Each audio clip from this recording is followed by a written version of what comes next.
और लेबनान के ग्रैंड मुफ्ती शेख अब्देल लतीफ का बड़ा ऐलान सामने आया है। इजराइल के खिलाफ अरब मुल्क एकजुट, ये कहा मुफ्ती ने। इजराइल के खिलाफ हमारे साथ कई अरब देश 2006 में इजराइल से लड़े और डटे रहे, शेख अब्देल ने यह कहा है। तो लेबनान का प्लान, इजराइल पर मिलकर हमला। लेबनान के ग्रैंड मुफ्ती शेख अब्देल लतीफ के बयान से रीजनल वॉर का खतरा है। मुफ्ती के बयान में शिया सुन्नी गुट की एकता पर जोर दिया गया है। मुफ्ती का दावा, लेबनान के लिए अरब देशों में सहानुभूति है। कुछ दिन पहले शरिया काउंसिल ने भी एकता की बात कही थी। इजराइल के खिलाफ अरब देशों को साथ लाने की कोशिश है। जनरल सुधाकर, हूती पे अभी बात हुई थी, what's your take on Hezbollah sir? ये हिजबुल्लाह क्या जो तैयारी कर रहा है, यहां भी कुछ आपको दिख रहा है क्या? बिल्कुल गौरव, ये सारे इंटरकनेक्टेड है। हूतीज के बारे में एक लाइन अगर आपकी इजाजत है मैं कहना चाहूंगा प्लीज सर। कि हिजबुल्लाह हूतीज को ट्रेनिंग दिया है और इसीलिए वो भी इतना फॉर्मिडेबल है जितना हिजबुल्लाह है। और हिजबुल्लाह का सप्लाई चेन जो एस्टैब्लिश्ड है 2006 के, उससे पहले ईरान से लेके यहाँ तक। हमारे व्यूअर्स को उम्मीद है कि वो समझ पा रहे हैं कि ईरान और इजराइल के बीच में जो लड़ाई है, यह बीच में उनका करीब करीब डिस्टेंस, ये कंटिन्यूस बॉर्डर नहीं है, 1800 किलोमीटर की करीब करीब गैप है डिस्टेंस। तो इस गैप को एड्रेस करने के लिए, ये डेफिशिएंसी को बराबर मुकाबला करने के लिए उन्होंने नॉन स्टेट एक्टर्स क्रिएट किया है। हम तो सिर्फ 3 ही डिस्कस कर रहे हैं, एक हो गया हमास, एक हो गया हूती, एक हिजबुल्लाह। इसके अलावा काफी सारे जिहादिस्ट ग्रुप्स भी हैं, इराकी मिलिशिया है और इसी तरह कुर्दिश भी हैं। तो नहीं, लेकिन आपने जिन जिहादी ग्रुप्स की बात की, मिलिशिया की बात की है, तो नॉन स्टेट एक्टर्स हैं। जो ब्रिगेडियर दत्ता को मैं लाना चाहूंगा सर इस बहस में। ब्रिगेडियर दत्ता, आपने सुना होगा हिजबुल्लाह तो ये दावा कर रहा है कि बहुत सारे अरब देश उसके साथ आ गए, और ये तो नॉन स्टेट एक्टर्स अलग हो गए, लेकिन वो अरब देशों का अगर दावा कर रहा है, डज इट मीन कि क्या सऊदी अरब भी उसके साथ है, क्या यूएई भी उसके साथ है, क्या उसके साथ जॉर्डन भी है, क्या उसके साथ इजिप्ट भी है? क्या दावा आपको, हिजबुल्लाह के दावे में क्या दम दिखता है आपको? देखिए गौरव, ये जो हिजबुल्लाह का दावा है, ये जनरली एक साइकोलॉजिकल वॉरफेयर का हिस्सा है। हाँ। और रही बात, जितने भी वहाँ मुस्लिम कंट्रीज है, वो सारे एकजुट, चाहे वो ऑर्गेनिकली इकट्ठे हों या एक मत रखते हों, लेकिन वो यकीनन ये चाहते हैं कि साहब इजराइल का जो वर्चस्व है उसको कैसे कम किया जाए। आप देखिए सन 48 में, सन 1967 में और 1973 वगैरह में भी इन देशों ने सब इकट्ठे होकर इजराइल के खिलाफ लड़ाई या युद्ध का ऐलान किया था, लेकिन इजराइल हमेशा से विक्टोरियस वहां से निकल के आया है। जब पार्टीशन भी हुआ था तो आप देखिए 55% जो जगह थी वो फिलिस्तीन के पास थी और करीब 45% इजराइल के पास थी। आज पैलेस्टीन के पास केवल 20% जगह रह गई है। तो इजराइल का जिस तरह का जुझारू नेचर है, जिस तरह की मस्कुलर नेशनलिज्म वो दिखाता है, ये देश कितना भी आह्वान कर लें, हालांकि इनमें खुद काफी बाइफर्केशन है, काफी मतभेद है, लेकिन हाँ, इजराइल के इस रवैये से वहां चिंता और चिंतन दोनों की आवश्यकता है जो वहां चल रही है। ठीक है सर, आप रहिए मेरे साथ। इसी बीच एक और बड़ी खबर है, सेंट्रल गाजा में इजरायली वायुसेना का विध्वंस। आईडीएफ की बमबारी और आईडीएफ का विध्वंस अभी थमा नहीं है। गाजा में प्रचंड बमबारी से दहला है नुसीरत कैंप। इजरायली हमले में 14 हमास लड़ाकों की मौत, और इजराइल पर हमले की तैयारी में है फिलिस्तीन इस्लामिक जिहाद। वेस्ट बैंक में अल कुद्स ब्रिगेड ने मार्च किया है। तुलकर्म बटालियन का नूर शम्स में शक्ति प्रदर्शन।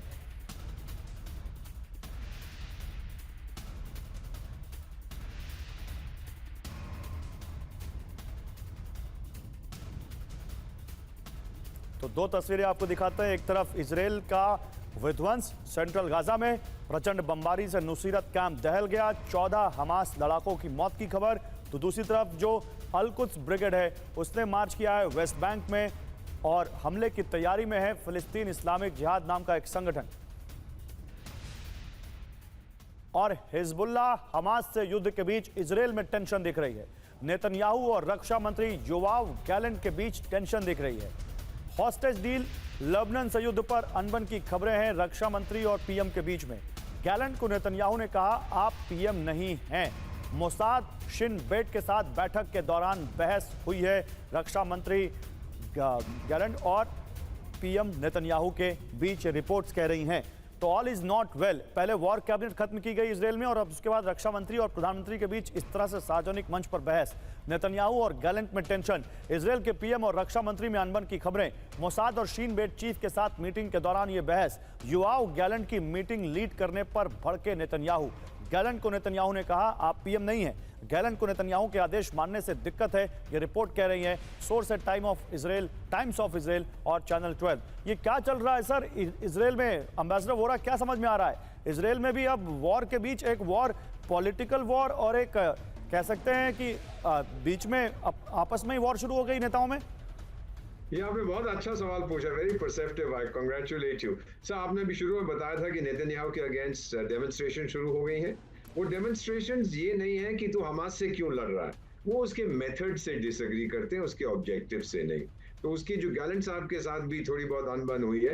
गैलेंट कह रहे हैं कि दूसरी तरह से हम हमास से निपटेंगे और फिर हिजबुल्लाह से, जबकि नेतन्याहू साहब जो अपना भाई को बैठे थे जब एंटेबी युगांडा में अटैक हुआ था, वो कहते हैं एकदम मिटा दो इनको फुल फोर्स के साथ। ये थोड़ा सा डिफरेंस ऑफ परसेप्शन है दोनों के बीच में। और अब आपस में, जैसे आप जानते हैं किसी भी डेमोक्रेटिक सिस्टम में होता है, एक आदमी कहता है ये कर, दूसरा कहता है मैं तेरा बाप हूं, मैं ये करूंगा, वो कहता है मैं तेरा बेटा जरूर हूं पर तेरे बराबर को। That's what's going on. I wouldn't take it seriously. उनका ऑब्जेक्टिव क्लियर है, इजराइल की सिक्योरिटी, डिस्ट्रक्शन ऑफ हमास। नहीं, लेकिन इससे क्या इस ऑनगोइंग वॉर में कोई असर देखते हैं आप?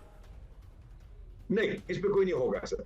कोई असर नहीं होगा, ठीक है। वो लड़ते रहेंगे जब तक हमास खत्म ना हो जाए। ठीक है, ओके। देखिए इसी बीच एक और बड़ी खबर, लेकिन उससे पहले मैं आपको बताऊं कि अब हम कौन सा मुद्दा और लेकर आ रहे हैं। दिखाइए जरा पीसीआर यहां पर। मिडिल ईस्ट की बात कर रहे थे आप। बेलारूस में चीन का जो हमने अभी आपको वॉर एक्सरसाइज, मिलिट्री एक्सरसाइज का एक सीन दिखाया, अब ये न्यूक्लियर वॉर का सीन देखिए आप। यूक्रेन के अवदीवका में विध्वंसक हमला। रूसी पोजीशन पर यूक्रेन का प्रचंड प्रहार। रूसी हथियार डिपो में भारी धमाका। कई रूसी सैनिकों की मौत का दावा किया जा रहा है।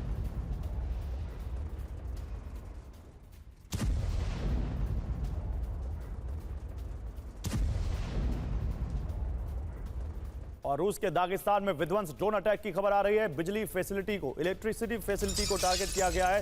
हमले में तबाह हुआ पावर स्टेशन, कई ट्रांसफार्मर जलकर खाक हो गए। 70,000 लोग अंधेरे में रहने को मजबूर।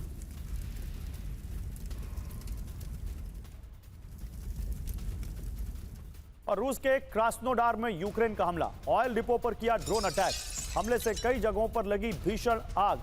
ड्रोन हमले में मोबाइल टावर भी तबाह हो गया।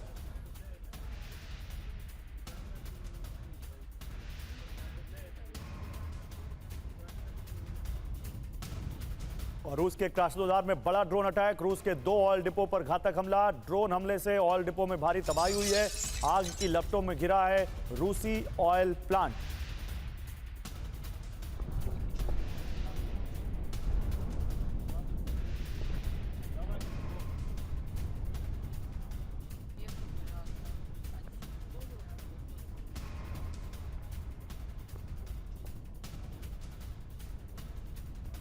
भाई आपको जरा 5 तस्वीरें मैं दिखाता हूं। उन 5 तस्वीरों को आप ध्यान से देखिए।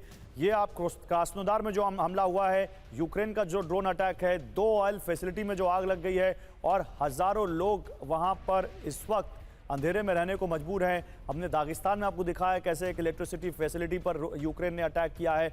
ये दिखाता है कि यूक्रेन भी रह रहकर लगातार रूस को कहीं ना कहीं अभी नुकसान पहुंचा रहा है, चुपचाप बैठा नहीं है। ये तस्वीरें भी आप देख रहे हैं यहाँ पर। ये बड़ी तस्वीरें हैं। लेकिन इस बीच जनरल सुधाकर, आपको क्या लगता है सर, 2.5 साल हो रहा है, क्या पुतिन का ऑब्जेक्टिव अभी वो पा नहीं पाए हैं, या ऑब्जेक्टिव क्या है समझ नहीं आ रहा है? क्या है इस वॉर का ऑब्जेक्टिव सर? नहीं गौरव, आपने मुद्दा बड़ा अच्छा उठाया है। मेरा जो समझ है, रिसर्च और स्टडी ये इंडिकेट करता है कि Putin is the only man who has understood. बाकी किसी को कुछ समझ में नहीं आया है। मेरे विचार के मुताबिक, मैं भी घूम के आ रहा हूँ यूएस, यूरोप, चारों तरफ से लोगों से बातचीत करके आ रहा हूँ जी। मेरा अंदाज ये है कि जो ये वेस्टर्न अलायंसेस फोर्सेस हैं, ये सच्चाई से बहुत दूर है, नंबर 1। नंबर 2, इनको समझ में नहीं आ रहा कर क्या रहे हैं।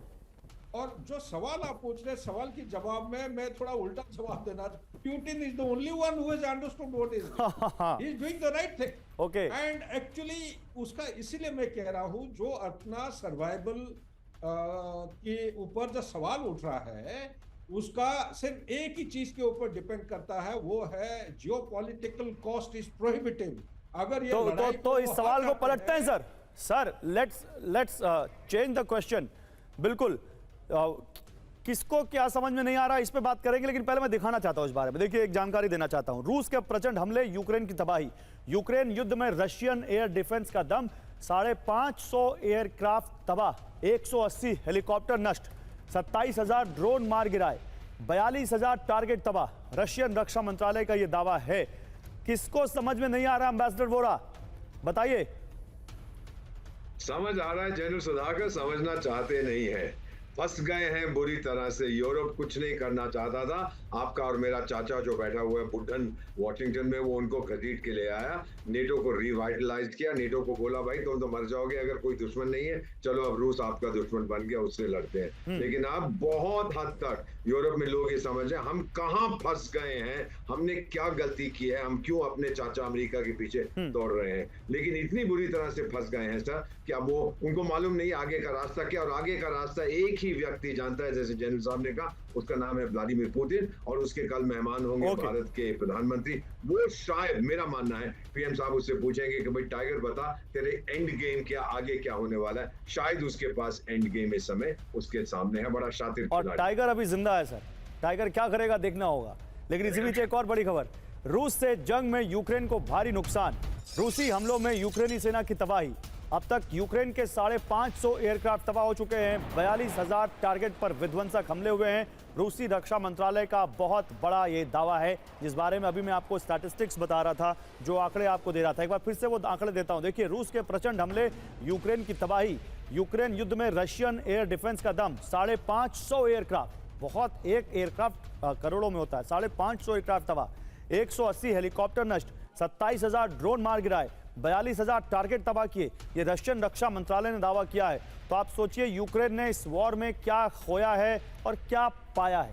इसी बीच एक और जो बड़ी खबर जो पूरी दुनिया में चर्चा का सबब बनी हुई है, वो सामने लाते हैं। क्या बाइडेन नहीं बल्कि कमला है पसंद? क्यों, आप समझिए। जो बाइडेन की सेहत को लेकर सस्पेंस लगातार बना हुआ है। पार्किंसन बीमारी के एक्सपर्ट व्हाइट हाउस पहुंचे, बाइडेन के पर्सनल डॉक्टर से मिले थे पार्किंसन एक्सपर्ट। विजिटर लॉग में top neurologist doctor Kevin cannot का नाम दर्ज किया गया। न्यूयॉर्क पोस्ट की रिपोर्ट में यह बड़ा दावा किया गया है। जब से ट्रंप और बाइडेन की वो प्रेसिडेंशियल डिबेट हुई है, तब से बाइडेन खुद अपनों के ही निशाने पर आ चुके हैं और उनको हटाने की आवाज तेज हो रही है। हालांकि अब बाइडेन ने कह दिया जब तक भगवान ना आ जाए मैं किसी के कहने पे हटूंगा नहीं। लेकिन आप देखिए बाइडेन के हेल्थ पर सस्पेंस। व्हाइट हाउस में पार्किंसन बीमारी के एक्सपर्ट पहुंचे। डॉक्टर केविन कैनट ने बाइडेन के पर्सनल डॉक्टर से मुलाकात की। 2 और डॉक्टर्स भी व्हाइट हाउस में मौजूद रहे, ये रिपोर्ट कह रही है। रिपोर्ट के मुताबिक बाइडेन के हेल्थ को लेकर चर्चा हुई। 81 साल के बाइडेन आधिकारिक तौर पर फिट प्रमाणित हैं, ये न्यूयॉर्क पोस्ट के हवाले से खबर आ रही है। लेकिन बाइडेन की पार्टी में तख्ता पलट का खतरा अब दिख रहा है। अब देखिए अमेरिका का राष्ट्रपति अपनी ही पार्टी में घिर गया है। बाइडेन की जगह कमला हैरिस की जिम्मेदारी की तैयारी चल रही है। डेमोक्रेटिक पार्टी के सीक्रेट डॉक्यूमेंट्स में खुलासा हुआ है।